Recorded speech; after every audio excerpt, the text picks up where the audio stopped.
بسم الله الرحمن الرحيم. السلام عليكم ورحمة الله وبركاته.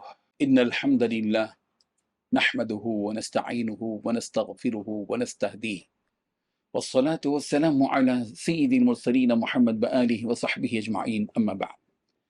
حاضرین و ناظرین، یہ درس نمبر 1945 ہے اور آج سورۃ الاحقاف کی 2 آیتوں کی تلاوت و تشریح کی جائے گی، آیت نمبر 31 اور 32، 31 اینڈ 32۔ چلیے سب سے پہلے ہم ان 2 آیتوں کی تلاوت کرتے ہیں، لفظی ترجمے اور ترجمے کے بعد تشریح کرتے ہیں۔ اعوذ باللہ من الشیطان الرجیم، بسم اللہ الرحمن الرحیم۔ یا قومنا اجیبوا داعی اللہ وآمنوا به يغفر لكم من ذنوبكم ويجركم من عذاب أليم ومن لا يجب داعي الله فليس بمعجز في الأرض وليس له من دونه أولياء أولئك في ضلال مبين۔ صدق اللہ العظیم۔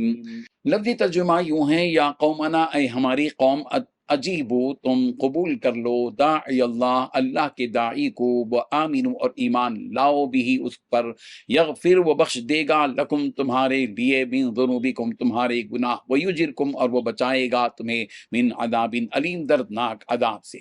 ومن، اور جو کوئی، لا یجب، قبول نہیں کرے گا، داعی اللہ، اللہ کے داعی کی بات کو، فلیسا، تو نہیں ہے، بمعجز، وہ عاجز کرنے والا، فی الارض، زمین میں، ولیسا، اور نہیں ہوگا، لہو، اس کا، من دونہ، اس کے سوا، اولیاء، کوئی حمایتی، اولئک، یہ لوگ ہیں، فی ضلال مبین، کھلی گمراہی میں۔ ترجمہ یوں ہے، اے ہماری قوم کے لوگوں، اللہ کے داعی کی بات مان لو اور اس پر ایمان لے آؤ، اللہ تمہارے گناہوں کو معاف کر دے گا اور تمہیں ایک دردناک عذاب سے پناہ دے دے گا، اور جو کوئی اللہ کے داعی کی بات نہ مانے تو وہ ساری زمین میں کہیں بھی جا کر اللہ کو عاجز نہیں کر سکتا، اور اللہ کے سوا اس کو کسی قسم کے رکھوالے بھی نہیں ملیں گے، ایسے لوگ کھلی گمراہی میں مبتلا ہیں۔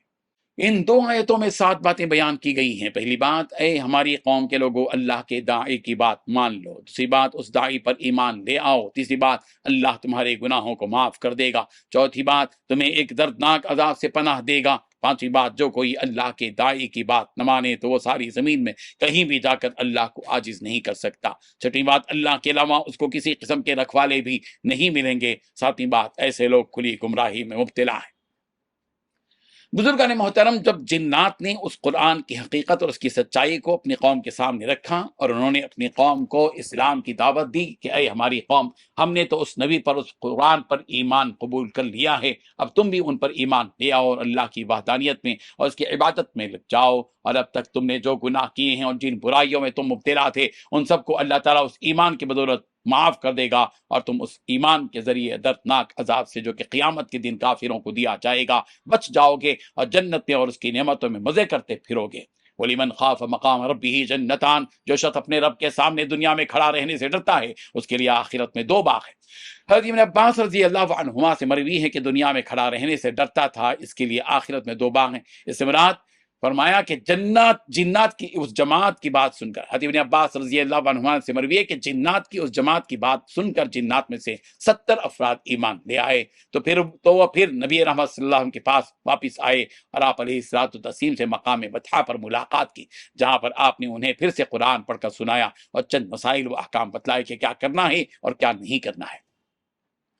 حضرت کعب الاحبار رضی اللہ عنہ نے فرمایا کہ 300 لوگ ان کی دعوت پر ایمان لے آئے اور مقام جحون پر آپ علیہ الصلوۃ والتسلیم نے ان کی ملاقات کی۔ اس آیت پر حضرت حسن بصری رضی اللہ عنہ نے فرمایا کہ جنات میں سے جو ایمان لائے انہیں کوئی ثواب نہیں ملے گا، صرف انہیں دوزخ کی آگ سے بچا لیا جائے گا، جس پر یہ آیت دلالت کرتی ہے، یغفر لکم من ذنوبکم ویجرکم من عذاب علیم۔ اور امام ابو حنیفہ رحمہ اللہ کا بھی یہی مسلک ہے، ان سے کہا جائے گا کہ تم لوگ جانوروں کی طرح مٹی بن جاؤ، اور دوسرے لوگوں نے جیسے کہ حضرت امام مالک اور امام شافعی رضی اللہ عنہ نے کہا کہ انہیں بھی اللہ تعالیٰ ان کے ثواب کا اجر عطا کرے گا اور جنت میں کھانے پینے کے لیے داخل کرے گا۔ لیکن امام قشیری رحمہ اللہ نے کہا کہ اس بات پر کوئی قطعی فیصلہ نہیں کیا جا سکتا کہ جنات کو جنت میں ڈالا جائے گا یا نہیں، اس کا پورا علم اللہ تعالیٰ ہی کو ہے کہ وہ ان کے ساتھ کیا معاملہ کرے گا۔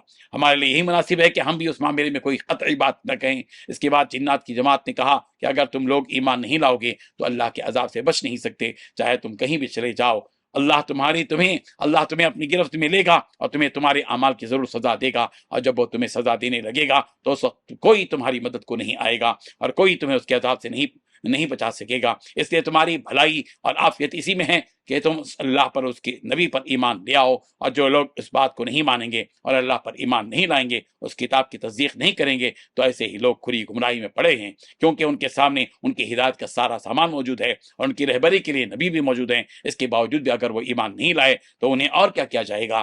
بس اب ایسے گمراہ لوگوں کو اب کوئی اور ہدایت پر نہیں لا سکتا۔